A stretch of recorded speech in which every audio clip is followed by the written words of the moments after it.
திண்டுக்கல் மாவட்டம் பழனி அருகே அதிமுக சார்பில் திண்ணை பிரச்சாரம் நடைபெற்றது. பாலசமுத்திரத்தில் நடைபெற்ற பிரச்சாரத்தில் கழக அம்மா பேரவை இணை செயலாளரும் நத்தம் ஒன்றிய குழு தலைவருமான RV கண்ணன் கலந்து கொண்டார். இதில் விளக்க உரை பிரசுரம் மூலம் அதிமுக ஆட்சியின் சாதனைகள் மற்றும் 4 ஆண்டு கால திமுக ஆட்சியின் அவலங்கள் பொதுமக்களுக்கு விளக்கப்பட்டன. பாலசமுத்திரம் பேரூர் கழக செயலாளர் சக்திவேல் தலைமையில் நடைபெற்ற இந்த நிகழ்வில் திரளான கழக நிர்வாகிகள் கலந்து கொண்டனர்.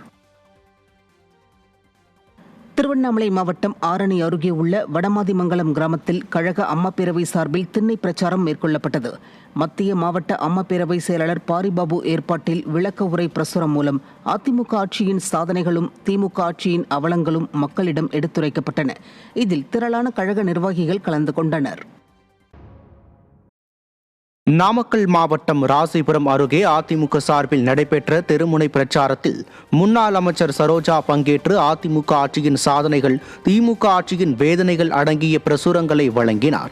மாவட்ட அம்மா பேரவை செயலாளர் சந்திரசேகரன் தலைமையில் நடைபெற்ற இந்த பிரச்சாரம் குமாரசாமி பாளையம், பில்லாநல்லூர், பாவடி என சுமார் 3 கிலோமீட்டர் தொலைவிற்கு நடைபயணமாக நீண்டது.